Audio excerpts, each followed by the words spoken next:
Good evening everyone. Sir voice proper आ रही है? एक बार जल्दी से चैट सेक्शन में बता दीजिएगा। अरे सर। अरे madam.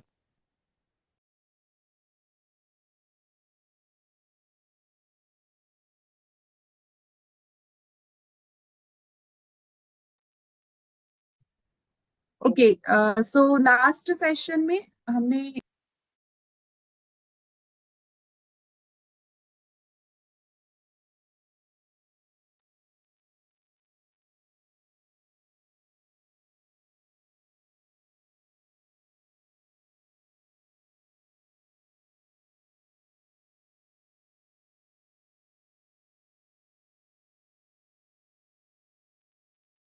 okay, so in the last session we have discussed the last 6 months current affairs. जो रिमेनिंग 6 मंथ्स के करंट अफेयर्स थे उन्हें हम आज के सेशन में डिस्कस करने वाले हैं। सो आई होप आपने उन सभी क्वेश्चंस को अच्छे से रिवाइज कर लिया होगा। बहुत इंपॉर्टेंट क्वेश्चंस है, as well as current affairs के जितने भी सेशंस हमने कंडक्ट किए हैं उन सभी को आप करते रहिए। और देखते हैं आज के सेशन में कुछ इंपॉर्टेंट टॉपिक्स पर एमसीक्यू। तो आप सभी को चैट सेक्शन में आंसर बताना है, करेक्ट और incorrect both, and then we will discuss the answer with the correct answer. So this is the first question of today's session. Dholera Special Investment Region SIR, India's first greenfield smart industrial city, is located in which state? Rajasthan, Gujarat, Andhra Pradesh और Kerala. Banking, economy और finance के साथ कुछ ऐसे questions भी हैं, कुछ ऐसे सेक्शंस भी हैं, ये हम कह सकते हैं जहां से क्वेश्चंस प्रीवियसली पूछे गए हैं। तो यहाँ पे उसी टाइप के क्वेश्चंस को फ्रेम किया गया है। सो ओके, ए, दो आंसर आए हैं ए। चैट सेक्शन में सभी आंसर बताएं, सही गलत चल जाएगा, कोई इशू नहीं है ना। So the correct answer is B, that is Gujarat. अभी हम डिस्कशन पॉइंट पर आएंगे। सो रिसेंटली जो एम्बेसडर हैं जापान के, वो इंडिया आए थे और उन्होंने हाई बिजनेस डेलीगेशन कंडक्ट किया था धोलेरा स्पेशल इन्वेस्टमेंट रीजन में। यहाँ पे ये एक स्ट्रेटेजिक कॉपरेशन के साथ आए थे स्मार्ट सिटी डेवलपमेंट के लिए। इंडिया का ये पहला ग्रीनफील्ड स्मार्ट इंडस्ट्रियल सिटी है जो गुजरात में है। ये फोकस करेगा मैन्युफैक्चरिंग पर, डिजिटल गवर्नेंस पर, as well as sustainable urban living. India का जो विजन है हाईटेक इन्वेस्टमेंट्स का, उसे बूस्ट करने का इसका एक एम है, ये की पार्ट है उसका। As well as semiconductor sector में फोकस किया गया है। Next question, unified payments interface UPI is developed by which institution? UPI कौन से इंस्टीट्यूशन ने डेवलप किया है? Reserve bank of India RBI, state bank of India SBI, national payments corporation of India NPCI, और securities and exchange board of India SEBI.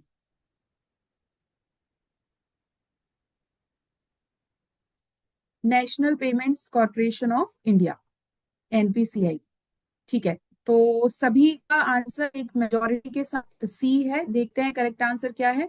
So the correct answer is C, that is national payments corporation of India. Basically union cabinet ने approve किया था incentive scheme, ताकि जो low value भीम UPI है percent to merchant P2M transaction financial 24-25 के लिए, यहाँ पे इसका एम है जितने भी ट्रांजेक्शन 20,000 करोड़ तक हैं उन्हें बूस्टअप करें। यूपीआई 123 पे and offline UPI light x को प्रमोट करें। रूरल और रिमोट एरियाज में ये यूपीआई एडॉप्शन को एनकरेज करेगा।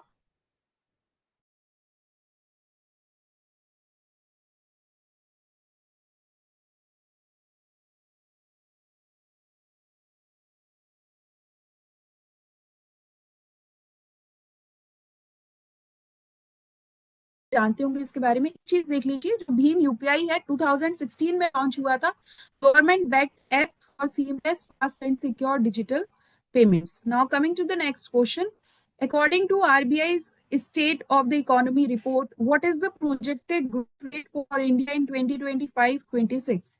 5.5, 6.0, 6.7 और 7.2%। आरबीआई का जो state of the economy report है उसमें इंडिया की 25-26 की प्रोजेक्टेड ग्रोथ रेट कितनी परसेंटेज है?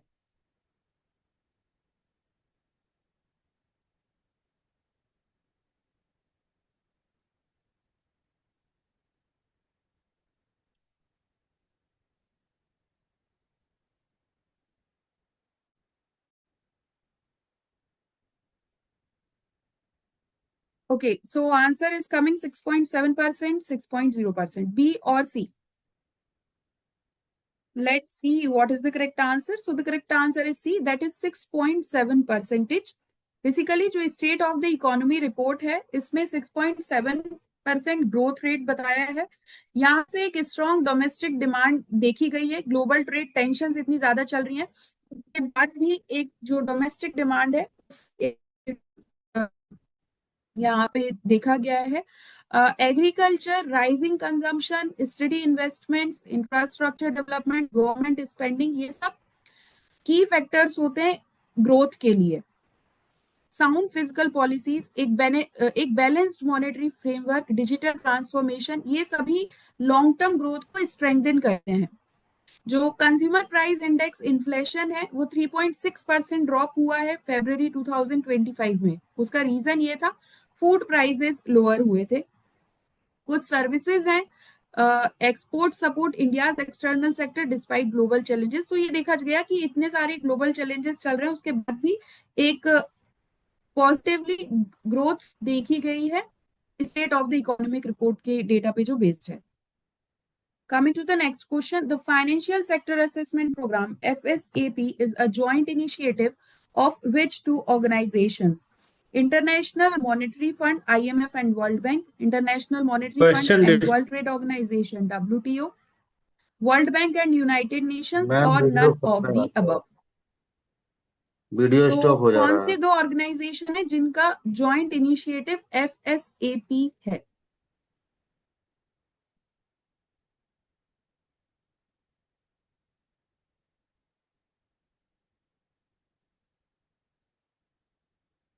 IMF and WTO। ओके, जितने भी पार्टिसिपेंट्स हैं एक बार ऐसा देखिए कि आप एग्जाम में इस क्वेश्चन के आंसर को मार्क करें। कुछ सेकंड्स लीजिए और आंसर जरूर बताइए कमेंट सेक्शन में।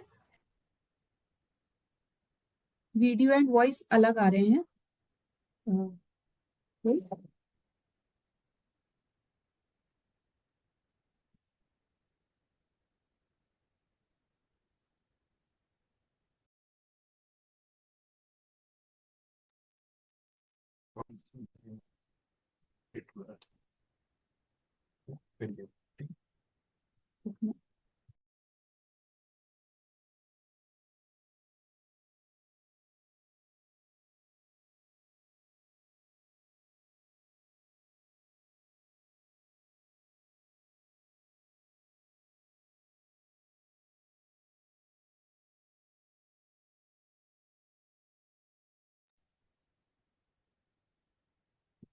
भी प्रॉपर है, प्रॉपर वॉइस आ रही है सभी को? ओके, सभी को प्रॉब्लम आ रहा है क्या वॉइस में? इको है?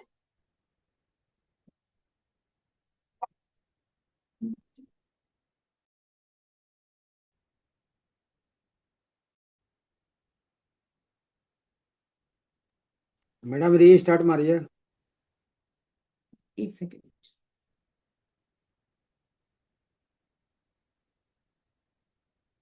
अभी प्रॉपर आ रहा है क्या?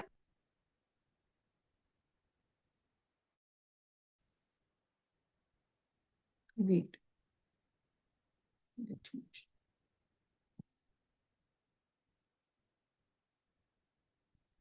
Okay, thank you.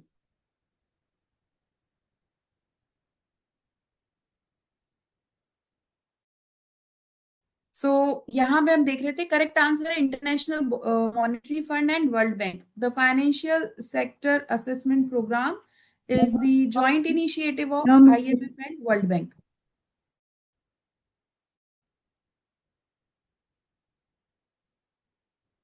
ओके। तो यहाँ पे ऐसा कुछ डिस्कशन का पॉइंट नहीं है, बस आप ध्यान रखिएगा कि FSAP IMF और वर्ल्ड बैंक का जॉइंट इनिशिएटिव है। Now coming to the next question. अभी बताइएगा आप लोग तो क्लियर हो जाएगा नेट का क्या इशू जा रहा है।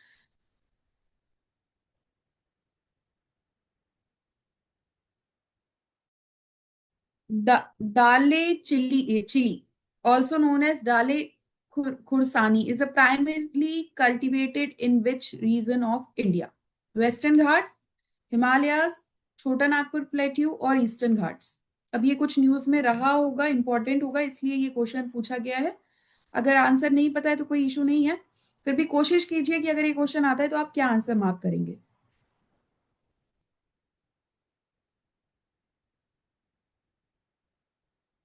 सी and B. Okay, so the correct answer is B, that is Himalayas. Vishal ji आपका आंसर करेक्ट है। एक्शन देखें तो जो agricultural and processed food products export development authority, इसने अपना पहला consignment GI tagged Dalle chilli का एक्सपोर्ट किया है सिक्किम से सोलोमन आइलैंड्स में। और इसको दाले खुरसानी भी कहते हैं। हिमालयन रीजन्स में से कल्टीवेट करते हैं, स्पेसिफिकली सिक्किम में दार्जिलिंग हिल्स में। और जो इसकी इंटेंस पंजेंसी है और ब्राइट रेड कलर है उसके लिए ये नोन है। हाईली न्यूट्रिशियस है, विटामिन ए सी एंड ई में रिच है, पोटेशियम है इसमें। तो इसलिए न्यूज में था। सिक्किम और हिमालय रीजन आप इसमें ध्यान रखिएगा। Next question, when was the equalisation levy first introduced in India? 2014, 16, 18 और 20?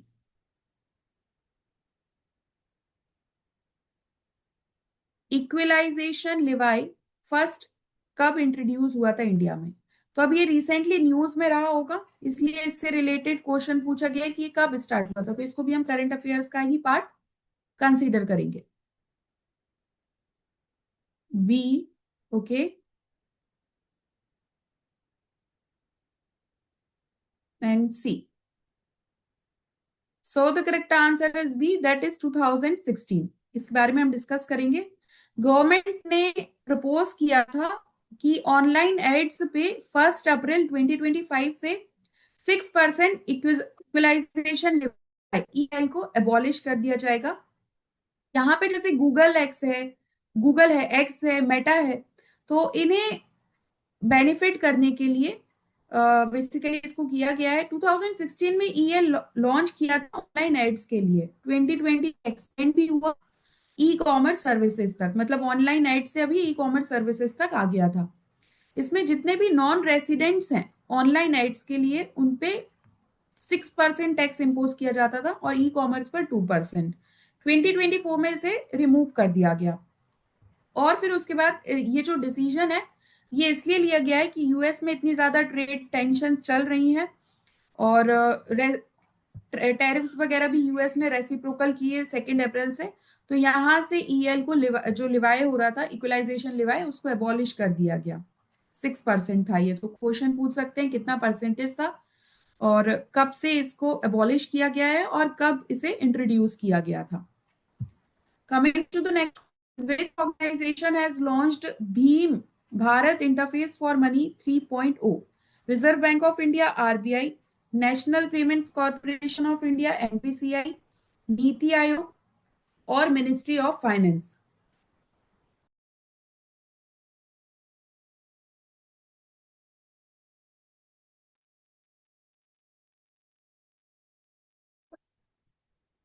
ओके, बी और डी आंसर आ रहा है। अभी हम देखेंगे कि करेक्ट आंसर क्या है। कुछ क्वेश्चंस के आंसर सभी तुरंत आते हैं, जब नहीं समझ में आता है तो एक दो आंसर आते हैं और फिर आंसर आना बंद हो जाते हैं। चलिए, so the correct answer is B, that is NPCI. भीम 3.0 Bharat interface for money NPCI ने लॉन्च किया है। 15+ इंडियन लैंग्वेजेस में है। आपको चाहे ट्रैक करना हो, मैनेज करना हो, स्प्लिट एक्सपेंसेस, इन सभी के लिए ये आपको अलाउ करता है। लो इंटरनेट एरियाज में भी ऑप्टिमाइज, मतलब के लिए किया गया है ये, कि लो इंटरनेट एरियाज में भी ये ऑप्टिमाइज्ड हुआ है।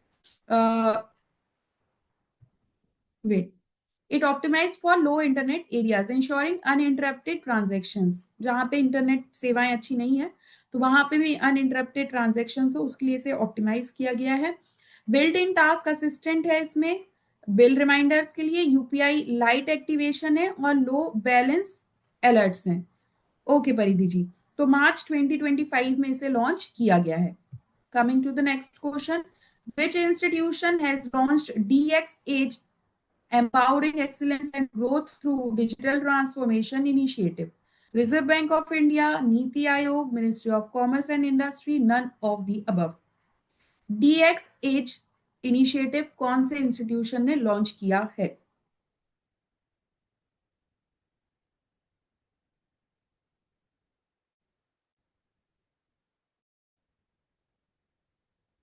Ministry of commerce and industry and reserve bank of India, NITI Aayog. अभी तीनों आंसर आ चुके हैं, बस डी नहीं आए हैं क्योंकि डी है नन ऑफ दी अबव। कोई 100% श्योर है इस क्वेश्चन पर? चलिए, so the correct answer is B, that is Niti Aayog. क्या फुल फॉर्म है नीति आयोग को, एक बार आप लोग बताएंगे कमेंट सेक्शन में। सो नीति आयोग के जो सीईओ हैं बीवीआर सुब्रमण्यम, उन्होंने इसे लॉन्च किया है डिजिटल ट्रांसफॉर्मेशन के थ्रू एक्सीलेंस और ग्रोथ को एम्पावर करना। Medium small and micro enterprises MSME के लिए तो ये सपोर्ट करेगा। एमएसएमई को कनेक्ट करेगा टेक्नोलॉजी प्रोवाइडर्स, एकेडमिक इंस्टीट्यूशन से डिजिटल ट्रांसफॉर्मेशन के लिए। Large pool of technical expertise है इसमें। National institute for transforming India, okay ma'am correct है। सो इनिशिएटिव हेल्प करेगा 6 कोर एमएसएमईज को एफिशिएंसी, रेवेन्यू, ग्लोबल कॉम्पिटिटिवनेस को इंप्रूव करने के लिए through artificial intelligence and advance technology. Government ने सिग्निफिकेंट फंड्स भी दिए हुए हैं 2025 के बजट में, ताकि एमएसएमईज को सपोर्ट करें और डिजिटलाइजेशन को एनकरेज करें, तो इंपॉर्टेंट है, ध्यान रखिएगा। Coming to the next question, Leeba has been launched to promote economic relations between India and which country? Myanmar, Bangladesh, Bhutan, Sri Lanka.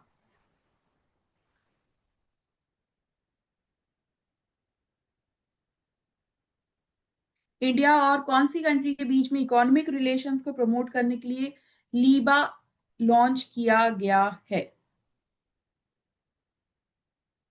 A and B, दो आंसर आए हैं, एक और आंसर आया है सी।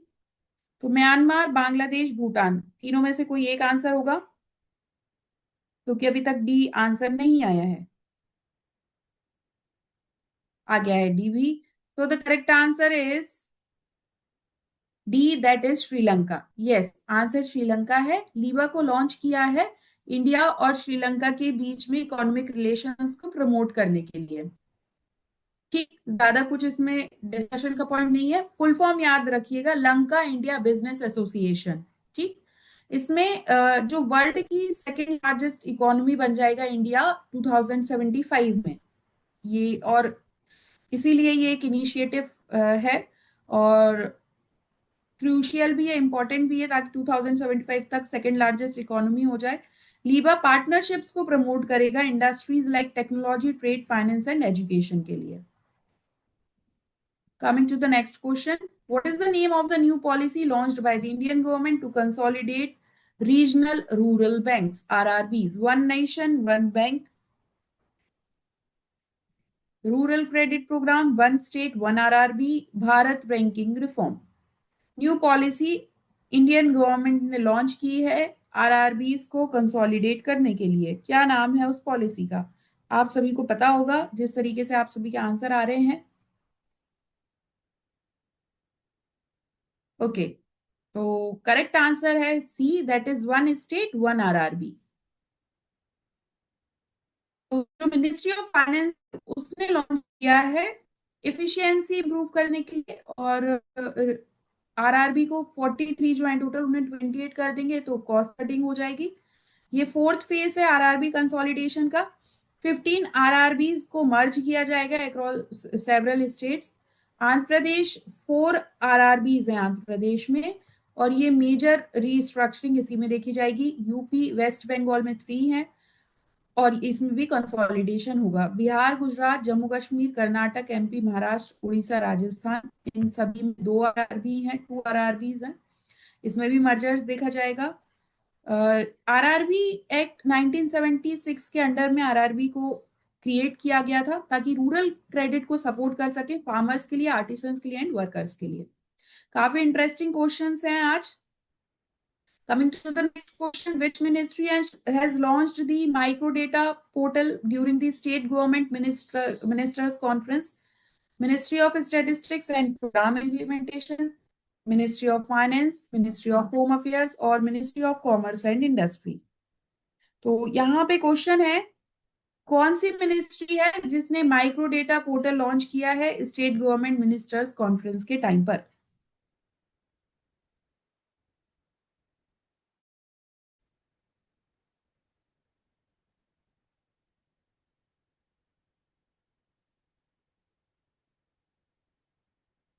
Okay, so the correct answer is A, that is Ministry of Statistics and Program Implementation। काफी सारे participants के आंसर करेक्ट आए हैं, ministry of statistics and programme implementation. Okay, ज्यादा कुछ इसमें ऐसा डिस्कशन नहीं है। नेक्स्ट क्वेश्चन पर आएंगे। Which country has become the second in world after China to launch an electronic personal license EPL for pilots? EPL launch किया है कौन सी कंट्री ने? सेकंड नंबर पर आ चुकी है वर्ल्ड में, चाइना के बाद तो फर्स्ट पे चाइना है, ये हमको ध्यान रखना है। France, Russia, India, Australia. Electronic personal licence EPL for pilots.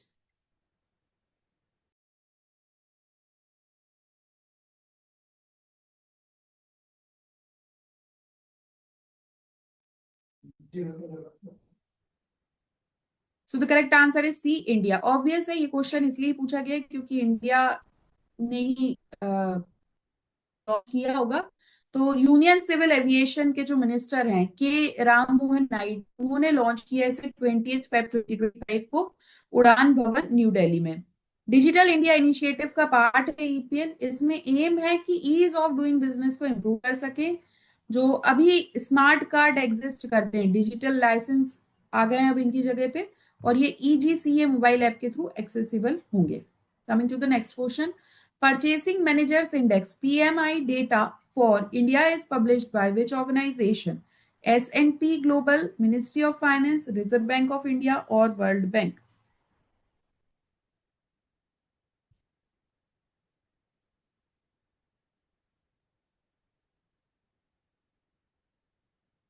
Okay, तो यहाँ पे हम देख लेते हैं करेक्ट आंसर क्या होगा। करेक्ट आंसर है A, that is S&P global.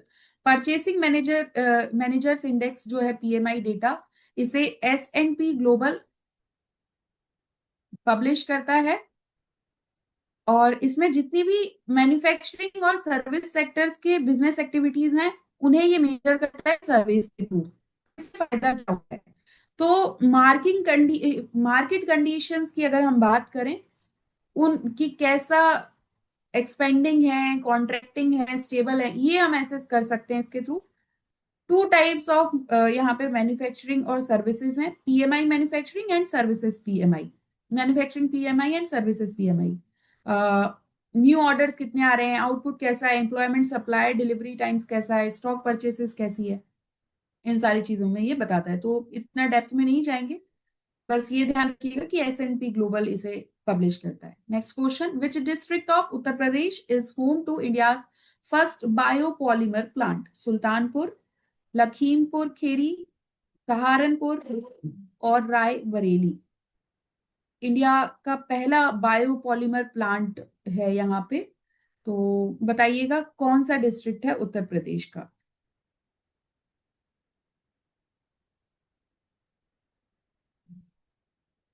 Okay, so the correct answer is B, that is Lakhimpur Kheri.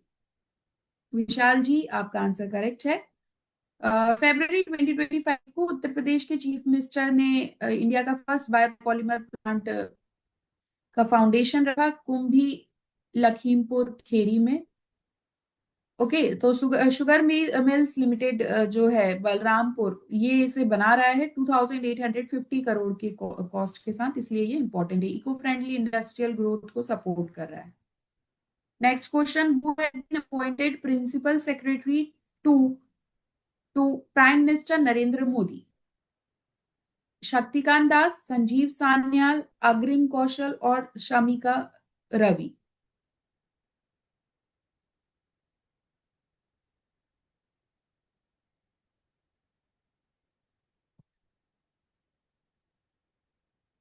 Okay, so the correct answer is A, that is Shaktikanta Das.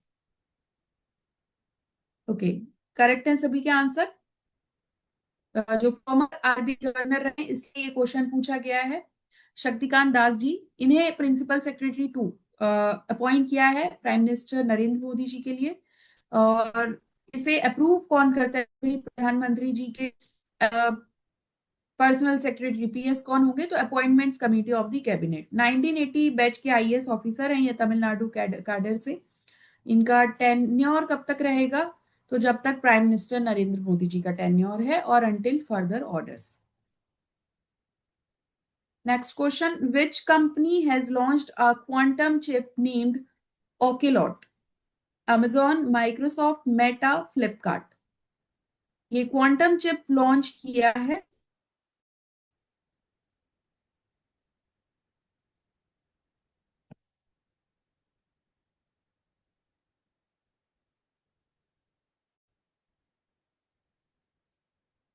Okay, so the correct answer is A, B and C according to you.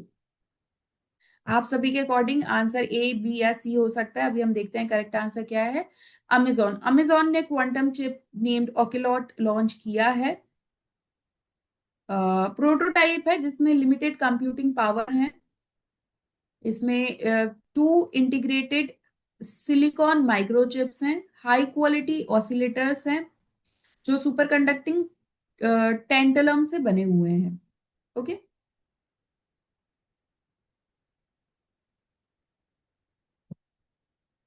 which ministry has launched the One Nation, One Port process, one ONOP? Ministry of Port, Shipping and Waterways, Ministry of Finance, Ministry of Commerce और Ministry of Defense? One nation one port process कौन launch करेगा? सभी को पता होना चाहिए इसका answer, मतलब पढ़ के आप लोग को इजीली समझ आ जाएगा.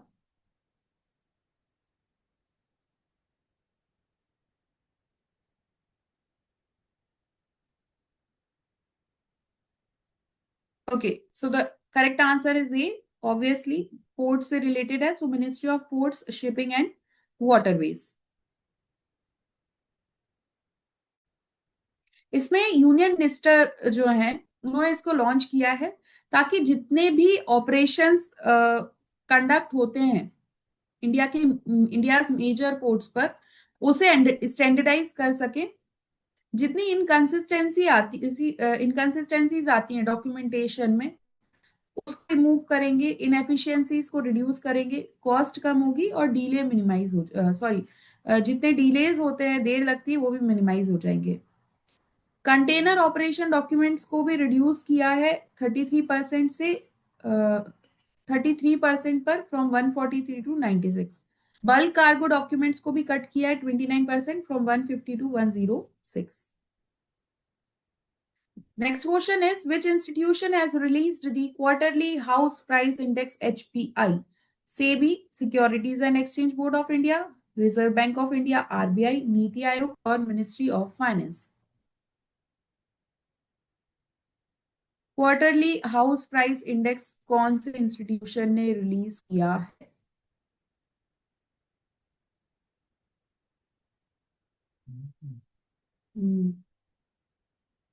B RBI, A SEBI, C NITI Aayog, A SEBI. Okay, so the correct answer is B, that is reserve bank of India. RBI ने अपनी क्वार्टरली हाउस प्राइस इंडेक्स को रिलीज किया था दिसंबर 2024-25 में, 27 फरवरी 2025 को. All India house price index 3.1% increase हुआ है क्वार्टर थर्ड में, lower than 4.3% in the previous quarter and 3.8% a year ago. यहाँ पे कुछ 10 मेजर सिटीज का ट्रांजैक्शंस देखा गया और उस पे बेस्ड ये डेटा लेकर आए. बस ये पूछेगा कि रिलीज कौन करता है. Which regulatory body has launched a centralized database portal for corporate bonds called Bond Central? RBI, SEBI, EDI, Ministry of Finance. Centralised database portal launch किया है कॉर्पोरेट बॉन्ड्स के लिए, जिसे बॉन्ड सेंट्रल भी कहते हैं, तो किसने इसको लॉन्च किया है? बी, सभी के अकॉर्डिंग बी है, क्योंकि बॉन्ड की बात की जाए तो आंसर इजी होगा, securities and exchange board of India. तो देखिए, इस टाइप के क्वेश्चंस जो बहुत इजी हैं और सभी को आ रहे हैं, तो हमें कोशिश करना है कि ये क्वेश्चन हमसे गलत ना हो, मतलब ह्यूमन मिस्टेक या किसी भी तरीके से हम इन क्वेश्चन के आंसर गलत मार्क ना करें। जो आंसर बहुत इजी है उन्हें बहुत ध्यान से मार्क कीजिए कि गलत ना हो।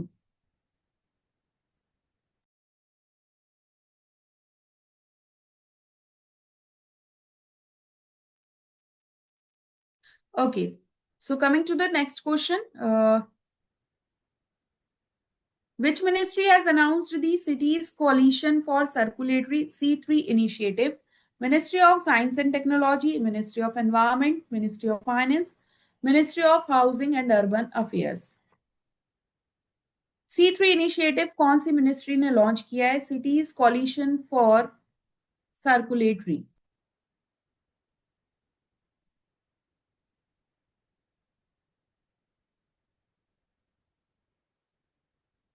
Okay, so the correct answer is D, that is ministry of housing and urban affairs.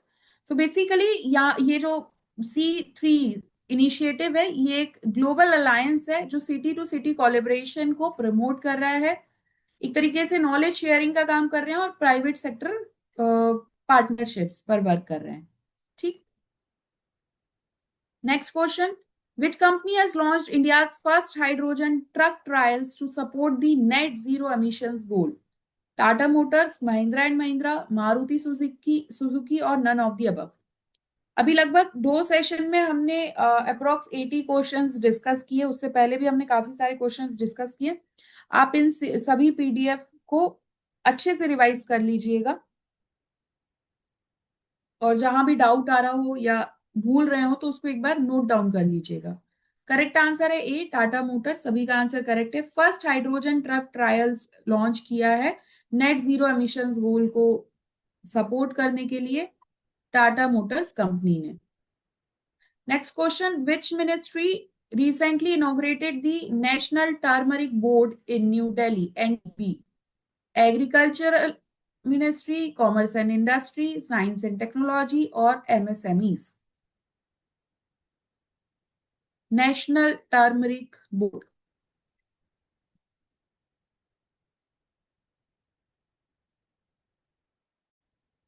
तो सभी के अकॉर्डिंग आंसर ए होना चाहिए और करेक्ट आंसर है B, that is ministry of commerce and industry. अब ये आंसर क्यों होगा? और एग्रीकल्चरल तो हमने शायद टर्मरिक को देख के ही क्लिक किया होगा, बट समझिएगा, जो कॉमर्स और इंडस्ट्री है वो नेशनल टर्मरिक बोर्ड इनॉग्रेट किया है मिनिस्ट्री ने। जितने भी टर्मरिक रिलेटेड मैटर्स हैं उन्हें लीड करेंगे, कोऑर्डिनेशन को एनहांस करेंगे स्पाइसेस बोर्ड के साथ, अदर गवर्नमेंट एजेंसीज के साथ। ठीक, तो क्योंकि ट्रेडिंग से ही रिलेटेड होगा तो टर्मरिक बोर्ड है एग्रीकल्चर से रिलेटेड, बट यहाँ पे ministry of commerce and industry ने इसको लॉन्च किया है। थोड़ा ध्यान से, है ना।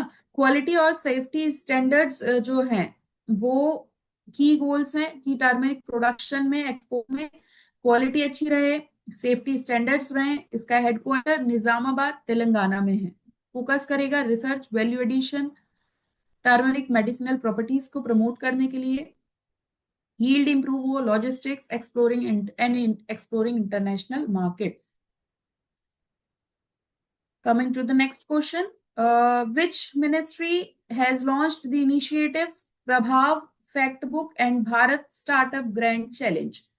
Finance Ministry, Commerce and Industry, Science and Technology और MSMEs?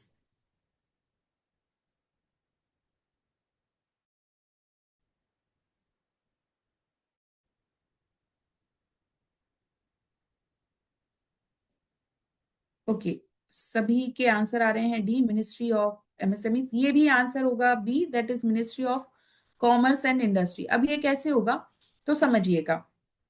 इनोवेशन और मेंटरशिप को बूस्ट करने के लिए ये इनिशिएटिव है, और एंटरप्रेन्योरल इकोसिस्टम को थ्राइव करेंगे, ग्रोथ को फोकस करने के लिए, मतलब फॉस्टरिंग ग्रोथ पे फोकस करेंगे इन स्टार्टअप्स। गवर्नमेंट का एम है कि इंडिया की जो पोजीशन है वो ग्लोबल लीडर की तरह हो टेक्नोलॉजी एंड एंटरप्रेन्योरशिप में। और ये जो एफर्ट्स हैं ये इंडिया के कमिटमेंट को रिफ्लेक्ट करेंगे, इंडियाज कमिटमेंट, कि हम किस तरीके से एंटरप्रेन्योर्स को एम्पावर कर रहे हैं, इकोनॉमिक ग्रोथ को ड्राइव कर रहे हैं through a robust startup ecosystem. Next question, according to World Bank, what is the projected growth rate of Indian economy over the next two fiscal years 2025, 2027?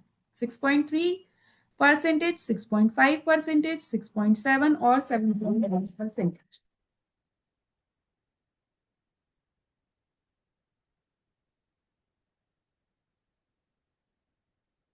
World bank के according India की जो economy है उसमें growth rate कितना project किया है next to physical years के लिए? बी और सी में यहाँ पर देखा जा रहा है answer. So the correct answer is C, that is 6.7%। Okay, India की जो इकोनॉमिक ग्रोथ है वो प्रोजेक्ट की गई है 6.7% annually for physical year starting April 2025, world bank के अकॉर्डिंग। सर्विस सेक्टर अभी एक्सपेंड करेंगे स्टेडली, ये कंटिन्यू में रहेंगे, एक्सपेक्टेड है। मैन्युफैक्चरिंग गवर्नमेंट एफर्ट्स के कारण इस ट्रेंड का और अच्छा होगा ताकि बिजनेस एनवायरनमेंट को इम्प्रूव कर सके। इन्वेस्टमेंट ग्रोथ अभी डबल रहेगी, प्राइवेट इन्वेस्टमेंट्स बढ़ते रहेंगे, पब्लिक इन्वेस्टमेंट मॉडरेट रहेंगे। 2024-25 में ग्रोथ 6.5% एक्सपेक्टेड थी क्योंकि इन्वेस्टमेंट कम था और मैन्युफैक्चरिंग परफॉर्मेंस वीक थी, तो अब उन्हीं पे वर्क करेंगे और इसको इंक्रीज करेंगे। Next question, what is the growth forecast of India by the IMF for financial year 26 and 27? 6.2, 6.5, 7.1, 7.2?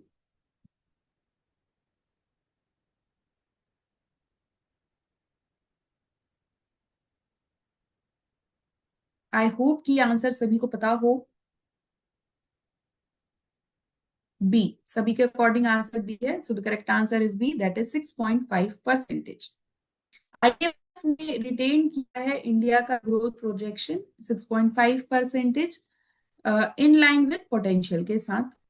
और जो ग्रोथ है इंडिया में वो अनएक्सपेक्टेड डिसरेशन जो हुआ इंडस्ट्रियल एक्टिविटी में उसकी वजह से कम हुई है। 5.4% ग्रोथ रिपोर्ट की गई है सितंबर क्वार्टर में।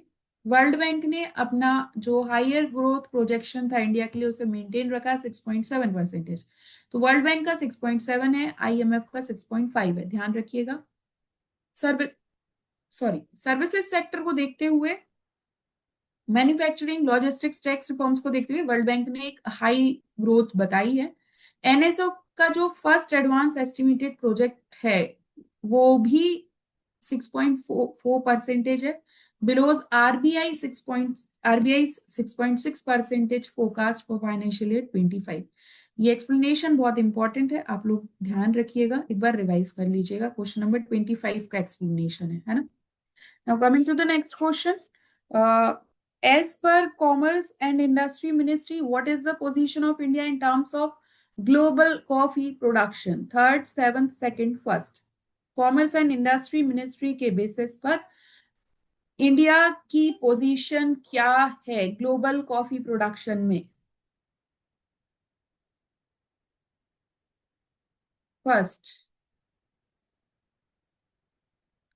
फर्स्ट और सेकंड आंसर आ रहा है, एक आंसर सेकंड है, बाकी आंसर फर्स्ट है, बट करेक्ट आंसर बी है, that is seventh. Okay, so basically India seventh producer बना है, $1.29 बिलियन एक्सपोर्ट रीच कर लिया है हमने लास्ट फाइनेंशियल ईयर में, जो डबल है $719 मिलियन के 2020 और 21 का, कॉमर्स एंड इंडस्ट्री मिनिस्ट्री के अकॉर्डिंग। जो फर्स्ट हाफ है इस मंथ का उसमें 9,300 टन ऑफ कॉफी एक्सपोर्ट है, और हम हमारे जो टॉप बायर्स हैं कॉफी के, इंडिया से जहां कॉफी जा रही है, वो Italy, Belgium and Russia. India जो है वो अनरोस्टेड बीन्स को एक्सपोर्ट करता है, लेकिन अभी जो है रोस्टेड और इंस्टेंट कॉफी की डिमांड बढ़ चुकी है। इंडिया में कर्नाटका कॉफी प्रोडक्शन में नंबर फर्स्ट पर है, उसके बाद केरल है एंड देन तमिलनाडु। जो डोमेस्टिक कंजम्पशन है इंडिया में, जितना कंज्यूम किया जा रहा है, वो 84,000 टन था 2012 में, जो अब 91,000 टन हो चुका है 2023 में। ये cafe culture and higher incomes ने बताया है। काफी अच्छे फैक्ट्स थे। Coming to the next question, national mineral development corporation NMDC is under the administrative control of which ministry? Commerce and industry, mines, finance और स्टील? एनएमडीसी कौन सी ministry के अंडर में है? एडमिनिस्ट्रेटिव कंट्रोल किसके पास है इनका?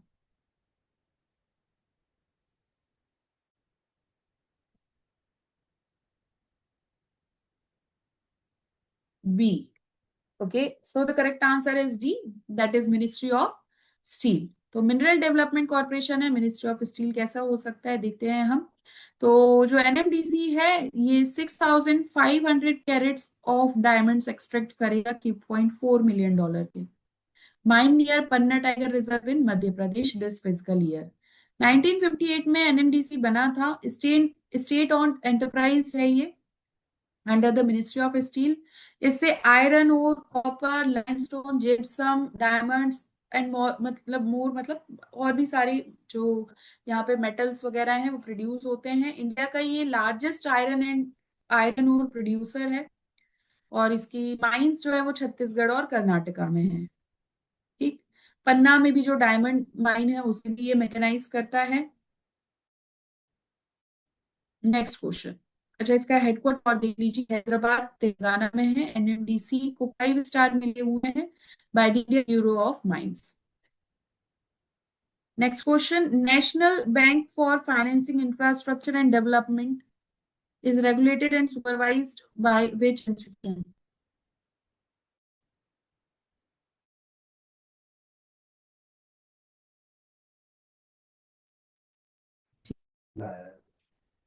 So the correct answer is B, that is RBI। जो NABFID है, इसे RBI रेगुलेट करता है और सुपरवाइज करता है। फाइनेंस मिनिस्टर ने अनाउंस किया है इसको कि एक पार्शियल क्रेडिट एनहेंसमेंट फैसिलिटी होगा कॉर्पोरेट बॉन्ड्स के लिए इंफ्रास्ट्रक्चर सेक्टर में। इसको थोड़ा सा ध्यान रखिएगा। Coming to the next question, according to recent report what is India's global ranking in mobile manufacturing? First, second, third, fourth. Recent report के अकॉर्डिंग इंडिया की कौन सी रैंक है मोबाइल मैन्युफैक्चरिंग में?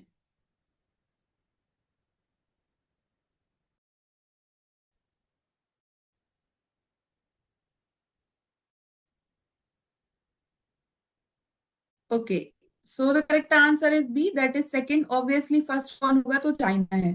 99.2% मोबाइल फोन इंडिया में sold होते हैं, जो इंडिया में ही बने रहते हैं। तो India world second largest mobile manufacturing country बन चुका है चाइना के बाद, और उसके बाद है Vietnam. Next question, the NSDC international academy has been inaugurated in which city recently? Kolkata, Hyderabad, greater Noida और बेंगलुरु? इंटरनेशनल एकेडमी है एनएसडीसी, और इसे रिसेंटली इनॉग्रेट किया गया है ग्रेटर नोएडा में। ओके, तो जो ministry of skill development and entrepreneurship, उन्होंने इसको इनॉग्रेट किया है ग्रेटर नोएडा उत्तर प्रदेश में। World class skill development provide करेंगे, ट्रेनिंग प्रोग्राम्स प्रोवाइड करेंगे, ताकि इंडियन यूथ और ग्लोबल एम्प्लॉयमेंट अपॉर्चुनिटीज के बीच में जो गैप है उसे कम कर सकें। Foreign languages, health care, employability skills, aviation, इन सब में स्पेशलाइज्ड कोर्सेज ऑफर किए जाएंगे, और ये नेशनल स्किल डेवलपमेंट कॉर्पोरेशन का पार्ट है। Next question is, which ministry has launched the AI for Entrepreneurship Micro Learning Module? AI for Entrepreneurship कौन सी मिनिस्ट्री ने लॉन्च की है? Ministry of science and technology, ministry of electronics and information technology, ministry of education, और ministry of skill development and entrepreneurship?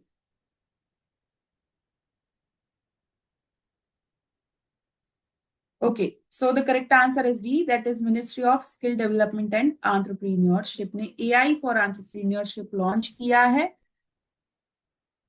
बस इसमें इतना ही ध्यान रखना है। 1 लाख यूथ को ट्रेनिंग दी जाएगी 2025 तक, ताकि वो टेक्नोलॉजी ड्राइवन इकोनॉमी में सक्सीड हो। Next question, which country has launched the world's first taxonomy of green steel? Russia, India, China, Israel. World का पहला टैक्सोनॉमी ऑफ ग्रीन स्टील है, किस कंट्री ने लॉन्च किया है?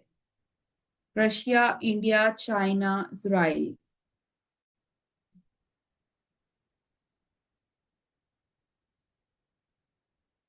ऑब्वियसली सभी के आंसर है B, that is India. India ने first taxonomy of green steel को लॉन्च किया है ताकि स्टील इंडस्ट्रीज को कार्बनाइज कर सके। यूनियन मिनिस्ट्री ऑफ स्टील ने इसको इंट्रोड्यूस किया था लो कार्बन इकोनॉमी ट्रांजिशन के लिए। जो टैक्सोनॉमी है उसमें ग्रीन स्टील को डिफाइन किया गया है और ये बेस्ड है CO2 एमिशंस पर फिनिश्ड स्टील पर। स्टील को ग्रीन गुड इवनिंग क्लासिफाई किया जाएगा अगर इसकी इंटेंसिटी। जी मैडम, एक चीज पूछ रहे हैं, ये जो जनरल अवेयरनेस है 2 to 3 के लिए भी ठीक रहेगा ना? जैसे हर स्किल, क्योंकि सर जीके एक तो बार बहुत फिर से बड़ा है बोलिए। मैडम, जीके सिलेबस तो बहुत ही बड़ा रहता है, लेकिन बेसिकली जो लेवल का रहता है ये तो सभी के लिए ही अच्छा है ना मैडम? हाँ जी जी सर, बेसिकली ये जो क्वेश्चंस फ्रेम किए गए ना वो सभी के लिए ही है। और देखिए अगर बैंकिंग और इकोनॉमी के अपार्ट में क्वेश्चन आते हैं तो यही यही क्वेश्चंस पूछे जाएंगे, ज्यादा डेप्थ में वो जाएंगे नहीं। बेसिकली फर्स्ट क्या रहा है, या इंडिया में कोई चीज पहली बार हुई है, या अगर हम क्लाइमेट चेंज, ग्लोबल वार्मिंग, इन सब चीजों को देख के अगर कुछ काम कर रहे हैं, अगर RBI का कोई इनिशिएटिव है, इनडायरेक्टली अगर बैंकिंग और इकोनॉमी से रिलेटेड है, डिजिटलाइजेशन से रिलेटेड है, तो यही क्वेश्चंस पूछे जाएंगे। जनरल अवेयरनेस का मतलब ही यही है कि जनरली जो सभी को पता हो, है ना। तो ज्यादा डिफिकल्ट भी नहीं पूछे जाएंगे आपसे। करंट अफेयर्स के क्वेश्चंस बहुत इजी रहेंगे। रैंकिंग पूछ सकते हैं, कॉन्फ्रेंसेस पूछ सकते हैं, गवर्नमेंट स्कीम्स पूछ सकते हैं, जो हम नेक्स्ट सेशन में डिस्कस करेंगे। एक हम सेशन कंडक्ट करने वाले हैं जिसमें सब गवर्नमेंट स्कीम्स के बारे में ही MCQs रहेंगे। अप्रॉक्स 50 क्वेश्चंस वहां पर हम फ्रेम करेंगे। तो इसी तरीके के क्वेश्चंस रहेंगे। अभी करंट अफेयर्स के जितने सेशन हो रहे हैं, अगर आप इतना ही रिवाइज कर लेंगे तो मोर देन इनफ है।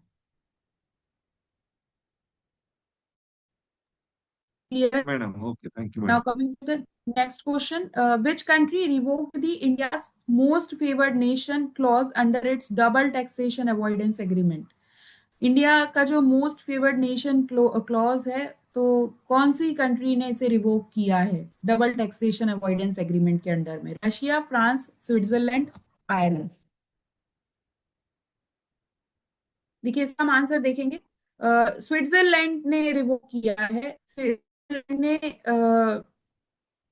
जो MFN मोस्ट फेवर्ड नेशन का क्लॉज था इंडिया के लिए, वो खत्म कर दिया है 1 जनवरी 2025 से। मोस्ट फेवर्ड नेशन क्या, उससे हम ज्यादा अगर सपोर्ट करें, तो स्विट्जरलैंड ने डबल टैक्सेशन के अंडर में इसको हटा दिया है अवॉइडेंस एग्रीमेंट के तहत। अब इससे होगा क्या? इससे बेसिकली ये होगा, जो इंडियन कंपनी स्विट्जरलैंड में है उन पे टैक्स बढ़ जाएगा, हायर टैक्स बर्डन आ जाएगा, और जो इंडिया में स्विस इन्वेस्टर्स हैं उनके लिए भी टैक्स बर्डन बढ़ेगा। तो बायलेटरल इन्वेस्टमेंट कहीं ना कहीं तक अफेक्ट होगा। MFN मोस्ट फेवर्ड नेशन का मतलब होता है, अगर हम किसी कंट्री से हमारे अच्छे रिलेशंस हैं तो हम उसे ट्रेड में कुछ कंसेशन दे देते हैं, और इसी को स्विट्जरलैंड ने अभी रिवोक कर दिया है ना।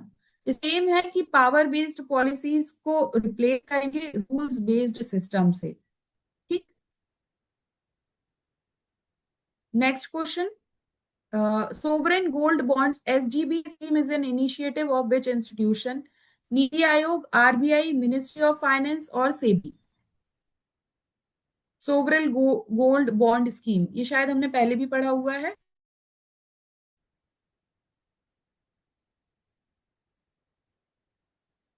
So the answer answer is B, that is RBI. RBI की स्कीम है सो गोल्ड बॉन्ड स्कीम, और जो फिजिकल गोल्ड इन्वेस्ट करते हैं उसके अल्टरनेटिव है ये।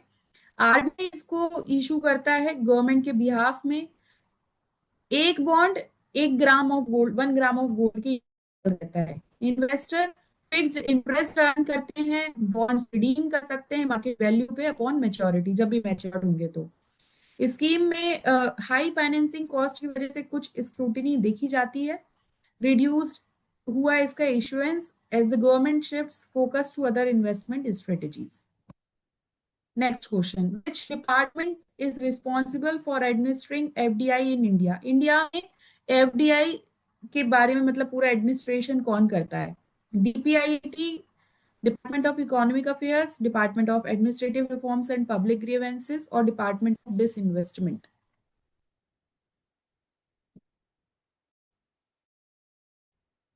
आंसर क्लिक हो गया है। So the correct answer is A, that is department for promotion of industry and international trade. तो इंडिया ने $1 ट्रिलियन सरपास किया ग्रॉस में अप्रैल 2000 से। अगर हम देखें एफडीआई में जितनी भी फॉरेन एंटिटीज बिजनेस में हैं, कैपिटल ट्रांसफर होना, टेक्नोलॉजी, इकोनॉमिक ग्रोथ, इन सब चीजों से रिलेटेड। तो इतना डेप्थ में हम नहीं जाएंगे, याद रखिएगा बस ये कि डीपीआईआईटी है ये। Next question, which two states received the 15 finance commission grants for rural local bodies in December 2024? Madhya Pradesh and Rajasthan, UP and Andhra Pradesh, Punjab and Uttarakhand, और Bihar and Jharkhand. 15th finance commission grant मिला है इनको रूरल लोकल बॉडीज के लिए दिसंबर 2024 में। इंपॉर्टेंट है।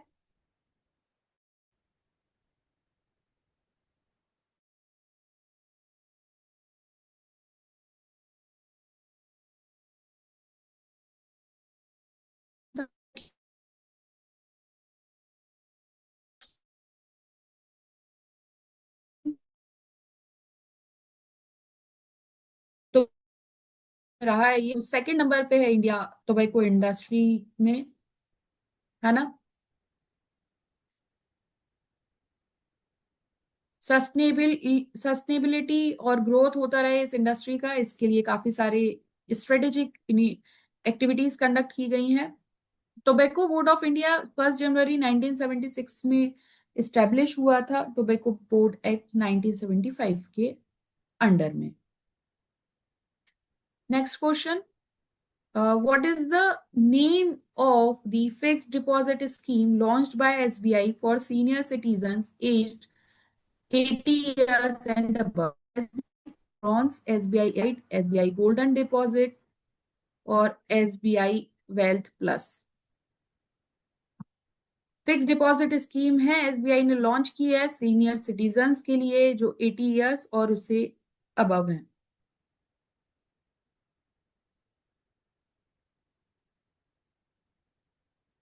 B and D, so the correct answer is A, that is SBI Patrons. 2 new deposit scheme है SBI की, एक तो है हर घर लखपति, दूसरा है SBI Patrons. Better financial options provide करने के लिए एसबीआई पेट्रॉन्स एक फिक्स डिपॉजिट स्कीम है सीनियर सिटीजन्स के लिए, हायर इंटरेस्ट रेट्स हैं और एक तरीके से लॉयल्टी है सीनियर कस्टमर्स के लिए। न्यू और existing term deposit customers SBI Patrons scheme को अवेल कर सकते हैं। एडिशनल 10 बेसिस पॉइंट्स भी मिलेंगे हायर इंटरेस्ट रेट के लिए than standard rates for senior citizens. Next question, Export Inspection Council EIC works under which ministry? MSME, Commerce and Industry, External Affairs, or Ministry of Finance?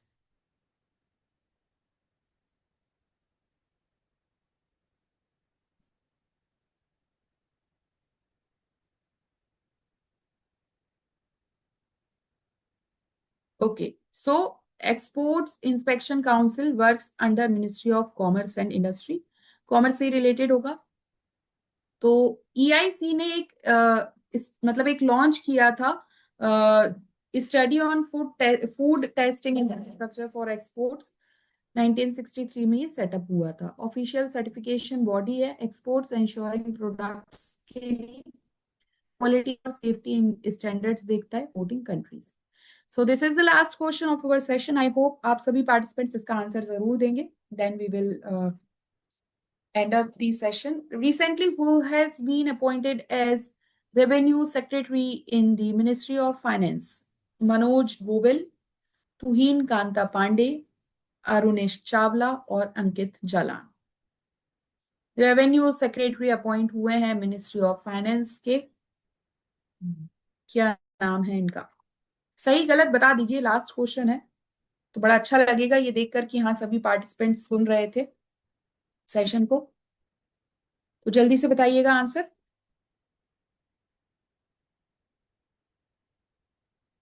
और जल्दी जल्दी से अपनी feedback भी देते जाइएगा आज के सेशन के लिए कि आज का सेशन आप लोगों को कैसा लगा है और अपकमिंग सेशंस में आपको और क्या डिस्कस करना है ये भी बता दीजिए। गवर्नमेंट स्कीम्स हम अपकमिंग सेशन में डिस्कस करेंगे। वैसे तो कहीं और आपको करंट अफेयर्स का कुछ पॉइंट रह गया हो तो आप बता सकते हैं। कुछ रिवीजन करना हो, कुछ और टॉपिक्स हो, कुछ ऑर्गेनाइजेशंस हो तो बिल्कुल बताइएगा कि कुछ टॉपिक अगर डिस्कस करने हो तो। So the correct answer is B, that is Tuhin Kanta Pandey. Government ने रेवेन्यू सेक्रेटरी अरुणेश चावला से बना दिया है किसे? So to the department of investment and public asset management ahead of the union budget, Tuhin Kanta Pandey. और इसी सही। के साथ हमारा आज का सेशन यही समाप्त होता है। जी सर। मैडम इसका वो डाल दीजिए पीडीएफ है ना। बिल्कुल बिल्कुल सर, इसका क्या पीडीएफ अपलोड कर दिया जाएगा। जी इसका करके मैडम इसी बहाने हो जाएगा, रिवीजन हो जाएगा। बिल्कुल बिल्कुल बिल्कुल सर। और अब हम मिलेंगे नेक्स्ट सेशन में। आज का शुभ कुछ शुभ रिफॉर्म्स शुभ जो है ना, जी जी जी कुछ इकोनॉमिक रिफॉर्म्स जो रिसेंटली हुआ है ना उस पर भी कुछ क्वेश्चन बनाइए ना मैडम। लास्ट जैसे 6 महीने का जो है ना रिफॉर्म्स, अभी मैंने जी ट्रेनिंग जी सेंटर में देखा कि वहां पर रिफॉर्म्स को भी डिस्कशन हो रहा है। कहाँ मीटिंग्स हुआ रिसेंटली, जैसे कहीं इकोनॉमिक फोरम का मीटिंग हुआ, WEF का या अच्छा WTO का या ब्रिक्स सम्मेलन के बारे में। थोड़ा सा ये सब पर डिस्कशन होगा तो मैडम और भी ज्यादा मैंने बेहतरीन हो सकता है जीके को। इस अच्छा, तरह का मतलब क्वेश्चन सर बनाए। जितने भी इंटरनेशनल कॉन्फ्रेंसेस हुए हैं यस मैडम कुछ ओके। रिफॉर्म्स हुए हैं तो उनको हम डिस्कस कर लेंगे। ठीक है सर। तो अभी अपकमिंग सेशन में हम दो टॉपिक पे डिस्कस करेंगे। एक तो हम गवर्नमेंट स्कीम्स को डिस्कस कर लेते हैं, नेक्स्ट हम इकोनॉमिक रिफॉर्म्स और इंटरनेशनल कॉन्फ्रेंसेस मीटिंग्स इन सबको डिस्कस कर लेंगे। Yes madam okay madam thank you. Okay, so I ma'am ये होप आज का पीडीएफ कब तक आ जाता है? पीडीएफ के लिए मैं सर को इन्फॉर्म कर दूंगी। तो सर बिल्कुल शेयर अच्छा कर ये देंगे। जनरल अवेयरनेस वाले साइट में आता है ना मैम? एक बार आप प्लीज सर से कंफर्म कर लीजिएगा कि ठीक कहाँ है पर ये मैम। अपलोड होगा। सो जी ठीक आई है। मैडम होप ये आपका आपका सेशन फोल्डर सबको में ही अच्छा रहता है, लगा होगा। जी जी फोल्डर में ही रहता है ये आपका, रिसेंटली फोल्डर में रहता है, उसी में आप देख सकते हैं। हाँ नवंबर महीना का जो ओके फोल्डर सर। रहेगा बैंकिंग। हाँ हाँ उसी में ना। ठीक है। Yes madam okay. Okay okay okay. Happy children's okay day. Madam good. Thank you sir. Okay madam good night. Good night ma'am sir. Ma'am शुभ थैंक यू रात्रि। Very much ma'am. Thank thank you you ma'am. Everyone. Okay okay, शुभ रात्रि। मिलते हैं next session में।